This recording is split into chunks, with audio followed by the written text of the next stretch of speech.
Hello everyone, and welcome to this latest video discussion as part of the RICS Tech Partner Programme. My name is Andrew Knight and I've been with RICS for over 12 years now. My role is to look at the impact of data and technology right across the built and natural environment, and with 110,000 members working worldwide around land, rural, commercial, residential, alternative assets and infrastructure right across the property life cycle through planning and development, construction, brokerage, valuation, building operations, asset management, and end of life, there's clearly a huge canvas upon which data and technology is having a really profound impact. Now, I'm really glad to have Robin join me from Stonal today. So great to have you on the call. It's always nice to, before we get into the kind of bits and bytes and the digital side of things, to have a bit of a kind of a backstory. So it'd be great to hear a bit about your background and the origin, and really introduce Stonal to us. Yes, thank you for having me on this session, Andrew. So my name is Robin. I'm the CEO of Stonal, a PropTech from Paris. I will describe later. Prior joining Stonal 1 year ago, I was a VC investor for Eurazeo, one of the largest private equity firms in Europe, and I was in charge of the Smart City fund. Smart City covers mobility, energy, logistics, and PropTech. So I had this chance to be very involved, deeply involved in the PropTech scene in Europe and Asia, conducting more like 14 investments in the field, from Series C to Series B. And alongside my job at Stonal, I'm also quite involved in the traditional real estate industry. I sit at the board of several property developers and RICS in France, and I always write during my professional career. So I wrote 8 books. And some of them dedicated to the PropTech industry, some of them dedicated to urban issues, especially the land taxation. So it's something I like. I like tech, I like real estate, and it's the reason why I now lead Stonal.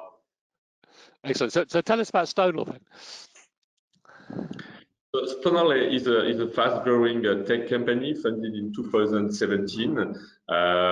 We operate as a data quality manager for large real estate asset managers and real estate asset owners. What does it mean? It means we have developed a very powerful algorithm, natural language processing. We will explain later what it covers exactly. And these algorithms are able to read, classify, sort, and extract some metadata within the documents in the real estate industry. I mean, the real estate industry is very specific regarding comparing, for instance, to manufacturing or transportation. I mean, the written culture of real estate is very, very important, because there is no standardization in this industry. I mean, 100 square meter rental for 100 square meter is not the same thing that building a new dwelling and so on. So we need this kind of contractual written literature in our industry, and we have developed algorithm able to read all these documents. It could be rental agreement, it could be insurance certificate, it could be energy performance certificate, and we're able to read them and to extract some of the metadata inside. It could be the name of the counterparts of a deal, the presence of a signature, for instance. It could be the validity date of a certificate, and so on. So how do you see this artificial intelligence, this AI, disrupting the current real estate sector and the current industry? It's a complicated thing, especially because in our industry, sometimes some buzzword just makes the hype and all the headlines. But in reality, the real estate industry, and it's a bit a shame, it's really laggard compared to other industries. I mean, the IT spending in the field is very low when we compare it to other sectors of the economy. And before talking about AI, blockchain, and so on, I think we need to organize the raw data. I mean, AI, it's not a magical thing. It's mainly algorithm and model we train to be able to make things comparable to human, but at a very faster, in a very faster way. But at the end, it's the same thing than a human can do. To train the models, we need to have this raw data, and this is the first step in the real estate industry. So we have developed this algorithm.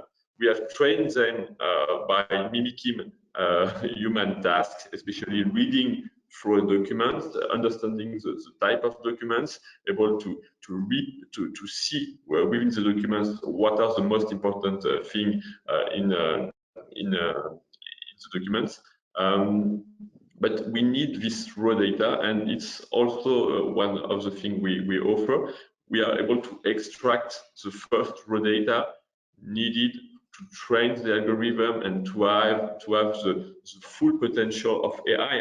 I mean, at the end, AI in several industries has the goal to help humans to take better decisions. In the real estate industry, better decision is I can rent, I can refurbish, I can buy, I can sell. This is the main decision I can take as an asset manager. To have AI powerful enough to do that, we need to have first raw data to train the model and make this kind of AI able to do some arbitrage alongside a human supervisor. And is this very much you putting a really big reliance on natural language processing as a way of effectively getting to this raw data and extracting these data points? Yes, exactly. So natural language processing is a subdomain of machine learning. Again, it's not magical. We have spent a lot of times, hundreds, thousands hours training the model, and it's the same thing. When you see a document with a Roman number and bold, you in your mind, you know this may be a contract. Nobody learns that to you. It's just you know that Roman figures plus bold means a contract. You know that the number at the bottom part of the document is useless. It's just the number of the page, and it's not a valuable information. So all these small things, we have turned the implicit into explicit, and we have learned the machine with that. So it's a lot of time. It's not magical, and at the end, it's machine learning. So I mean, the machine can make some mistake. So our offer, and it's very important to stress that, our offer is not a full AI solution. It's AI plus human supervision. And sometimes the machine can tell us this document, I'm 65% confident that is an energy performance certificate. 65 it's not good enough for us. So we decide to send the document to human control, human monitoring, and we will learn to the machine, this is not an EPC, you make a mistake, or this is an EPC, you were right, so you will improve your confidence range the next time, and we continuously improve the machine. And what is super beneficial is the training we do on the documents data set of one asset managers. It's a benefit for all other clients of Stonal because the model is continuously improving. And what sort of data is the AI using most when it comes to kind of evaluating a real estate investment? Because there's almost sometimes too much data, and it's understanding really the important parts. How are you approaching that challenge of really identifying the key data that you think is important? It's a continuous discussion with our clients, and we build some use cases with them. And for instance, a large insurer asked us some weeks ago to check that in all suppliers' contracts there is a clause stressing the signature of an anti-corruption contract. And so what we have done precisely, we have looked at all these contracts, 3,000 of them. We have looked at the name of the company inside the anti-corruption documents, and we have made a comparison between the name of the company in the contract, the presence of the clause, and the overall documents, anti-corruption documents. And we have looked at this free data, and we have been able to say very rapidly all the company which haven't signed the documents. I mean, this job could have been done by a guy in the legal team, but you know, the job market is super stressed now, yeah. And people don't want to make some bullshit tasks. I mean, it's a pity to ask somebody to make such a painful job when you have a machine able to do that very precisely, very quickly. So yes, this is the kind of things we can do, and the kind of data we can extract asked by a client. More recently, we have developed and improved our capabilities on extracting data on debt documents, because that is a super important component of our industry. And we have learned the model to extract the data from this kind of documents. Indeed, and I suppose you mentioned loans there, and obviously there are so many dimensions to real estate, and one of them, as you know very well, is it's not particularly liquid in terms of the amount that it's traded and the time it takes. Are there opportunities for AI to help us identify data that can help make the market more liquid, make the ability to trade real estate easier? This is the first benefits or ROI of our solutions. The very first one is liquidity, because we are able to take all these documents, and large asset managers have hundreds of thousands of them, and it's very, to be honest, it's very, we have seen a lot of organizations, some very small, some very large, some branded like top tier asset managers, and all of them, it's very difficult to oblige or compel your teams to spend a lot of time sorting and classifying documents, because it's not a very rewarding job. And at the beginning of the 2000s, at the end of the 90s, there were some people dedicated to documents classification within the organization. All these kind of jobs have disappeared, and we have put the responsibility of doing that on each individual in asset managers, but they don't do that. And so when we are able to collect all these documents, to classify them, to sort them, we have helped to create a ready-to-sell data room, and it has improved very in a very quick way the liquidity of the assets. I can give a number about what we have documented in France, but in France, just the time to collect the documents, send them to the notary, the guy in charge of organizing the transaction, and the guy will just make a kind of monitoring of missing documents. it will take 3 weeks. We have been able to compress, to reduce it to 24 hours. So it's like a 3 weeks gain in terms of liquidity. And in the current market, with all the bad news we can hear about commercial real estate in the US, but also in Europe, liquidity is becoming more and more important. I have already heard about some LPs asking to their GPs what is the current liquidity of the whole portfolio, in how much time they are able to sell the whole portfolio, not the real sell, but just to organize the sell and be ready to sell. And it's something more and more important in the LP's due diligence. And I think liquidity is a really important thing right now. Indeed, no, that's a really important point, that people are looking to be much more nimble, if you understand my phrase, in terms of their ability to move assets and to acquire them as well as dispose, I guess, depending on their investment plan.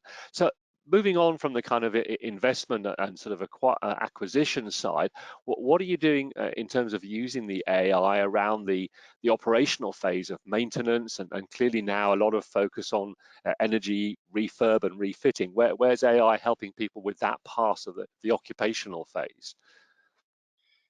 As I said, it's for me, it's one of the most promising uses of AI in the coming years, but we don't have the data to train the model so far. And it's a very fragmented data. It's very difficult to collect it, and very challenging. So at Stonal, most of the team comes from the exploitation of the building, so the maintenance part and all this kind of stuff. So we have dedicated a lot of time to collect this data with our own processes. For instance, we have a library of components and equipment. So when we arrive in the building, we are able to not just create a long list of components and equipment, but we take a reference from our library. This library is connected to all the catalogs of manufacturers in Europe, from heating pumps to windows. So we are able to take the exact and accurate reference of the component or equipment, and to take all the data related to I don't know, the lifetime of the object, the carbon weight, for instance, and so on. So we have dedicated a lot of time to capture this kind of raw data, and I think in the future, I mean, maybe in 2-3 years, we will be able to train some model on what is the right amount of capex I need to do in these buildings to be, I don't know, but in line with the energy efficiency regulation, or to be in line with the current state of the market, and so on. We will also be able to correlate this amount of capex with the perspective in terms of rental market, because it's like a bargain between the two of them. But I think it's like maybe, as I said, 2 or 3 years. It's not right now, because in the first step, we need to take or peak and shelves, and just to show, sorry, and to go to do the dirty part of the job. And it's not like just we are AI guys and we will disrupt everything. You need to be very knowledgeable on what is building, what is the property management, the facility management job. If not, it's just like yes, busting. But I've seen a lot of startups just saying AI, it's a big opportunity. Real estate is the largest industry in the world, so crossing crossing the two will just create a mega opportunity. It's not the reality. I mean, you have to be a bit knowledgeable about this industry to pretend to be able to do AI in the field. I think that's a really important point that I think with any kind of prop tech endeavor, you need that mix of technical skills, but that domain knowledge of real estate, because it's a complex asset type with lots of idiosyncrasies, lots of what people might think are slightly odd ways of doing things, but it is a complex asset type. I mean, we touched there on energy renovation, and obviously many asset owners are perhaps struggling with their reporting requirements around ESG and indeed complying with those regulations. How do you see the Stonal tools helping with this ESG issue around reporting, but also managing assets in that way? ESG in the real estate industry is super interesting because at the beginning of our discussion, I was stressing out the fact that the industry was a bit laggard regarding to other industries. But I think ESG is a massive opportunity because it puts all the industry under pressure very rapidly. When I look, for instance, at the car industry, the ESG thing has begun a decade ago. So we are just like a decade ago after the car industry. And I often say that as a car industry, we will necessarily leave our Dieselgate moment. I mean, the car industry wasn't forced to all these very harsh requirement about emission, and some of the car makers lied about it, and it was the Dieselgate. I think in the real estate industry it will be quite similar. A lot of people are under pressure to meet some ESG requirements, and some of them, I'm not saying that it's deliberately lying, but as you say, it's very difficult to capture the accurate data about my building, my portfolio, and so on. And it's sometimes quite blurry. I mean, it's not far west, but what is really asked to asset manager is not super clear. So what we have done at Stonal is really use our NLP capabilities, all of these data extraction capabilities, and to use them to improve ESG reporting. So we are able to use some of the data we are extracting from documents and directly autocomplete, autofill the ESG question marks about what is the age of the building, and all this kind of stuff. And it helps to move to a kind of proof system in ESG. It's not just like declaratory and saying, okay, I'm green because I'm just telling, I'm just saying I'm green. It's more like I'm green because I have this kind of documents with this kind of proof, which is validate with the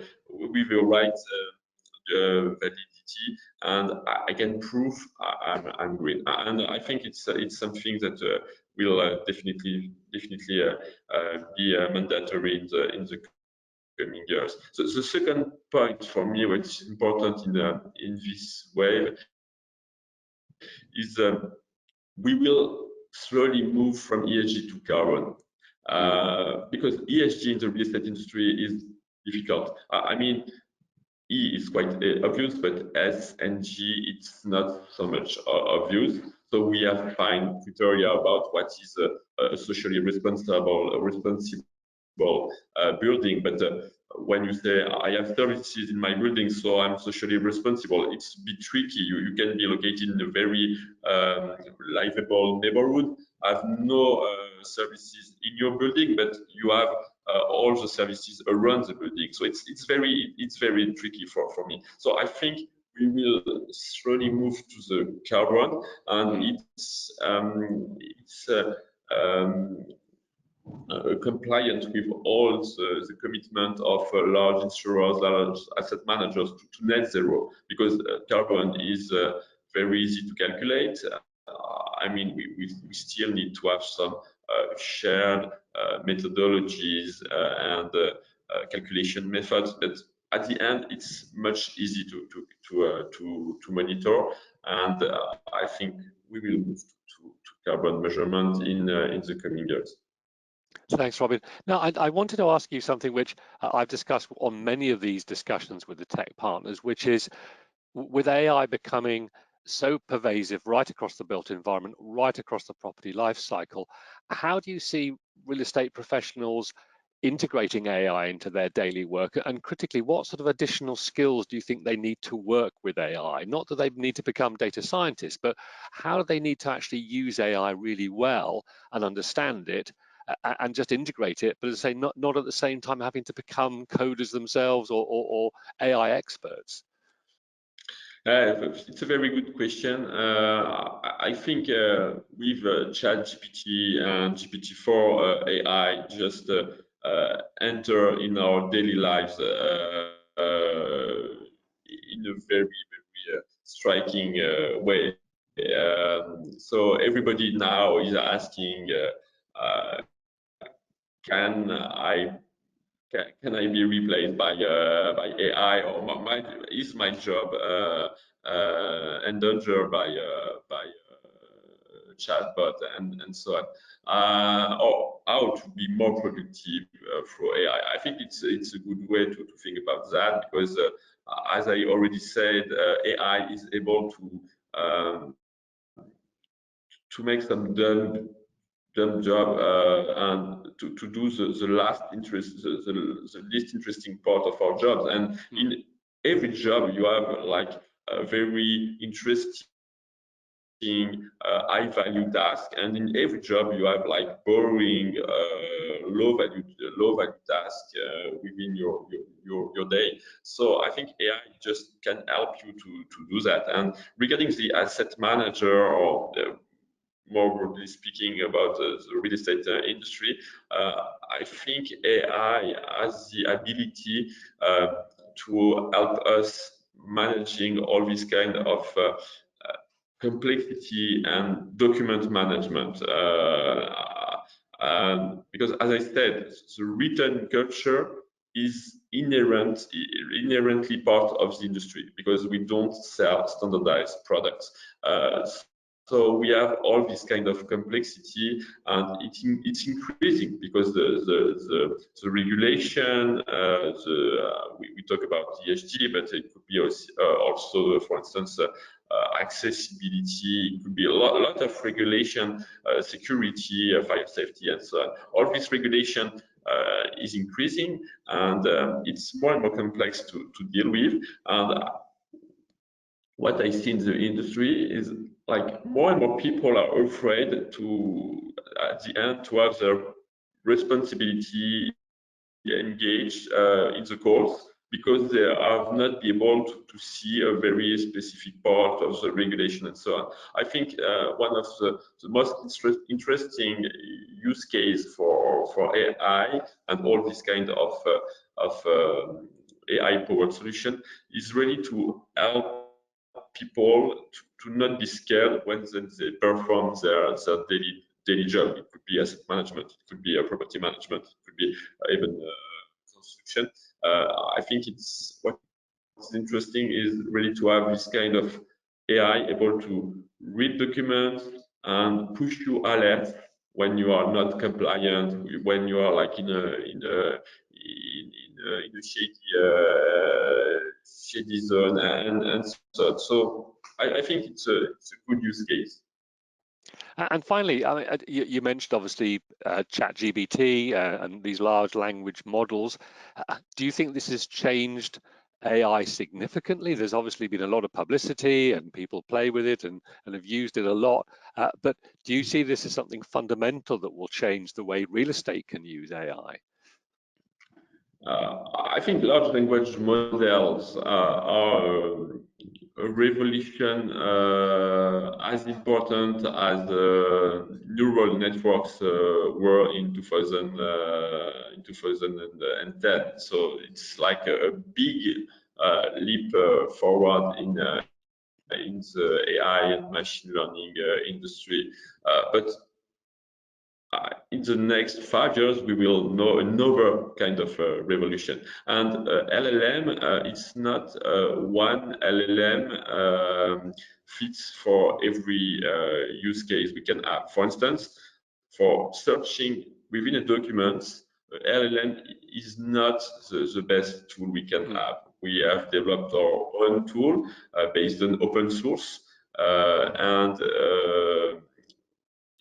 our tools have better results than LLMs, and also they are much cheaper, which is super important because for LLM could work very well for one document, but you don't need to deal with one document. You need to deal with hundreds of thousands, if not millions of documents. So you need to be super competitive in terms of pricing. And all the second problem is also privacy. I mean, every asset manager I know is very, very eager to keep the control of the documents and the data we are able to extract from them. And with all all these models, the data will be in the US, will be used to train the model, but also to be potentially to be sold to third party. So LLM is a revolution from the technological side. It's also a revolution because it puts AI in our daily lives in a brutal manner. I think he made all the headlines for several months, but I don't think it's the best tool or the unique tool for all the industries all across the world. Indeed. Well, it's been fascinating to talk, Robin, and it's obviously incredibly important now that we use AI in this intelligent way to help the way we buy, sell, and operate assets. And I look forward to catching up again in the future and see how Stonal's progressing. But for today, thank you ever so much, Robin.